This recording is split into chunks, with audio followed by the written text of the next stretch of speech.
Hello everyone, welcome back to my channel. Here I have come back with my new video for grade 10 students. In this video I am going to start the chapter 2. So if you like my videos, please like, subscribe and share. So we would start with the chapter 2, polynomials. As you have already studied in grade 9, what are polynomials?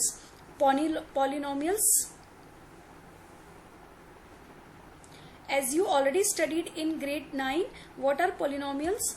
Polynomials is an algebraic expression which is in the form an x to the power n plus an minus 1 x to the power n minus 1 till a naught, where the coefficient of x to the power n should not be 0 and these all numbers a naught, a1, a2 and so on till an, they are real numbers. Then we call this expression as polynomial of degree n, right? Where n is a positive integer and these are real numbers, which I already explained you. An should not be 0. Suppose if an becomes 0, then it won't remain the polynomial of degree n. Then it will be the polynomial of degree n minus 1. Okay. So here it's a polynomial of degree n, then definitely an should not be 0. This definition you must have studied in grade 9. Next, what is degree of a polynomial? The exponent of the highest degree term. Highest degree term in a polynomial is known as its degree. Here, as we have said, this is the polynomial of degree n. So we have to check highest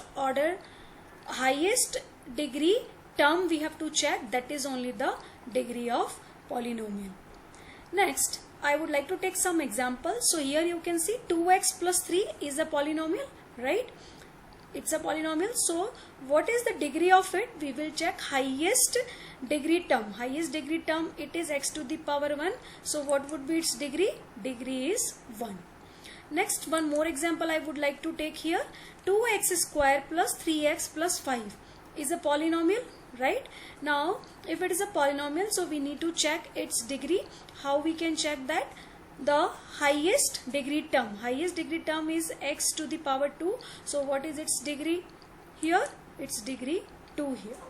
One more example you can take here. 3x cube plus 4x square plus 5x plus 8 is a polynomial of, you can see the highest degree term is this term.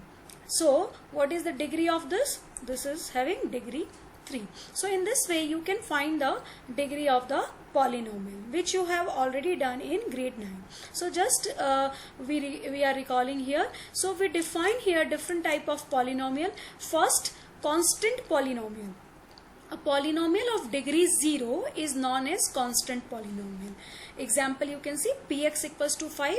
You can write 5 as 5 multiplied by x to the power 0.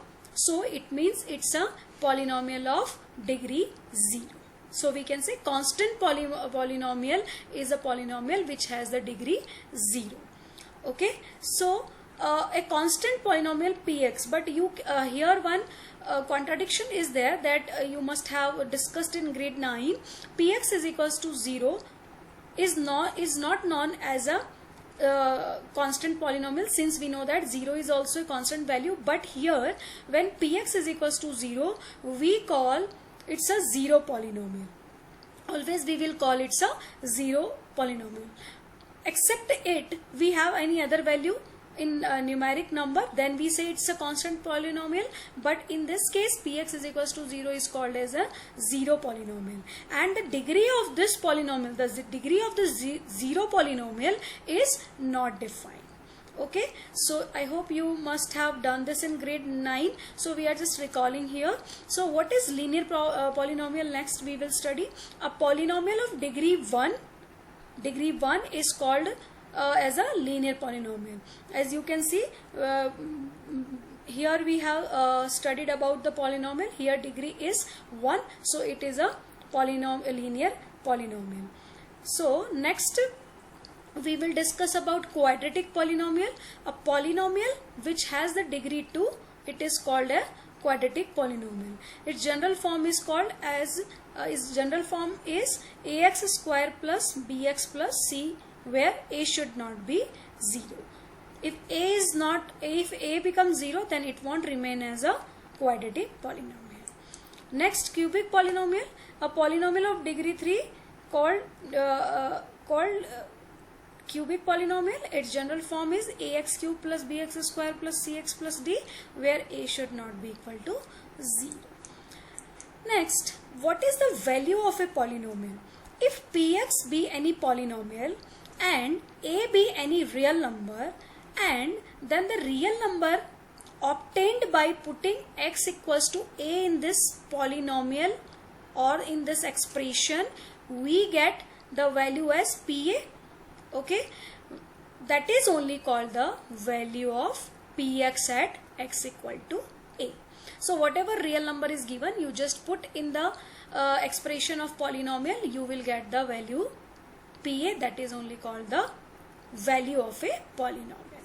Next example you can see, suppose here the value of px is given 2x square plus 4x plus 1. We have to find the value of this polynomial at x equal to 2. X equal to 2 is a real number.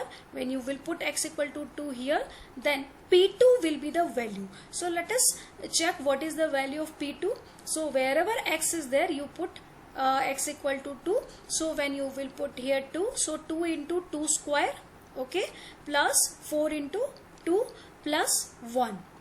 Right, now when you will calculate it, it will come 2 to the power 2, it is 4, 4 2s are 8, plus 8 16 plus 1 17.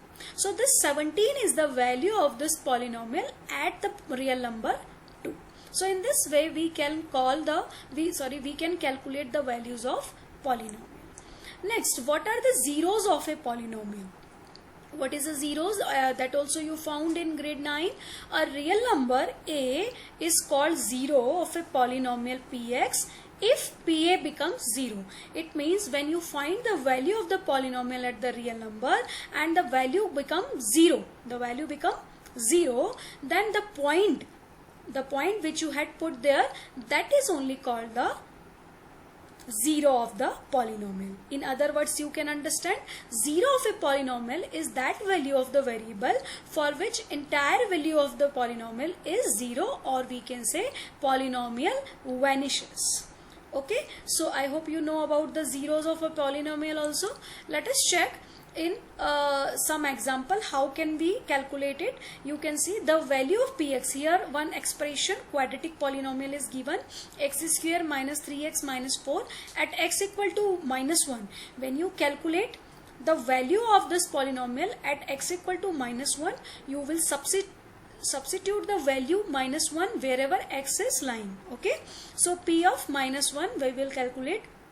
Minus 1 square will come, minus 3 into minus 1 will come, minus 4 will come. When you calculate it, it will come 1, minus will become plus 3, so 1 plus 3 will become 4, 4 minus 4 will come 0. So what you have observed, the value of this polynomial at this point x equal to minus 1, it became 0. So what we can say about x equal to minus 1, it is the 0 of this polynomial. So in this way we have already calculated the zeros of a polynomial. Now here we will discuss in exercise 2.1 what is the geometrical meaning of the zeros of a polynomial.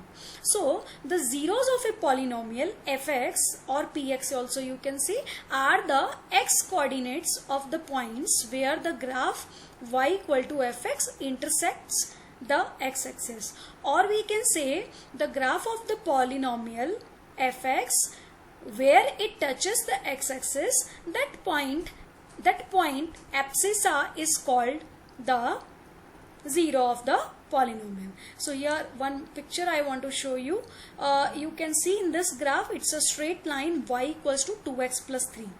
What we can observe from this graph, this line, this curve, it is touching the x-axis at this point. When you put this is equals to 0, because we know that x on x-axis y equal to 0. When I put y equal to 0 here, 2x plus 3 will become 0, will give you x equal to minus 3 by 2, right?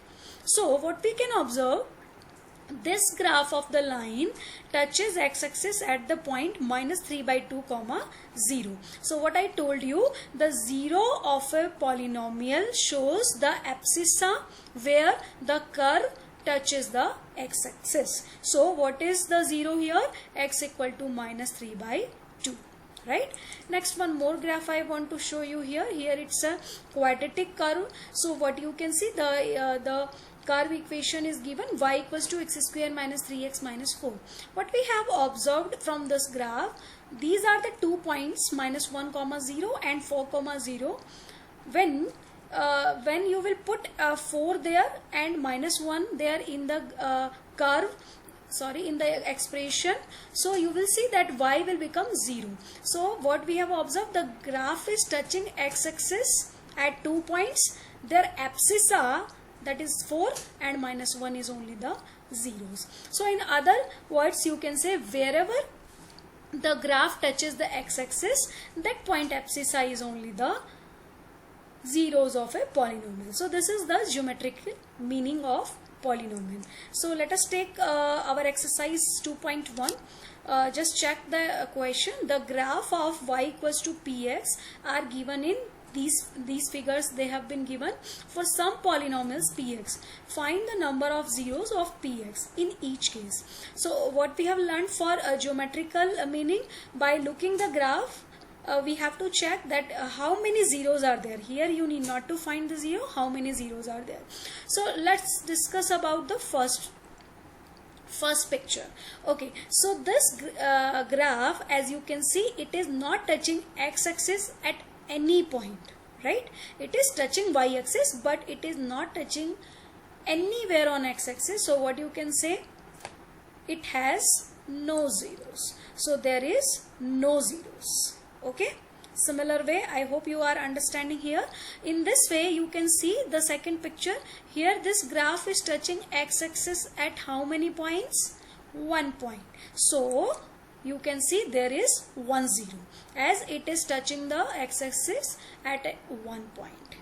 Alright, I hope you can answer now for the third part. You can see here how many points it is touching. This picture, how many points it is touching? 1, 2 and 3, right? So how many zeros it has? 3 zeros, as it touches the x-axis at 3 points, right? Next we come on this picture. You can see this is a curve, and this curve is touching x-axis at 2 points, as we can clearly see from here. It is touching x-axis at 2 points, so we say it has 2 zeros. So you can see it has 2 zeros because it is touching x-axis at 2 points. So in this curve also you can observe in next part 1, 2, 3 and 4, right? So how many zeros it will have? It will have 4 zeros, as it touches the x-axis at 4 points, right? Next we see in this 1, 2, 3, right? So 3 point it is touching, it means it will have 3 zeros. So what you can understand by the geometrical meaning of a zeros, that the abscissa of the curve which touches the x-axis, the abscissa at x-axis we call as the zero of the polynomial px. So I hope you like my videos, and please like, subscribe and share, and you can do exercise 2.1 with the help of this video. Thank you.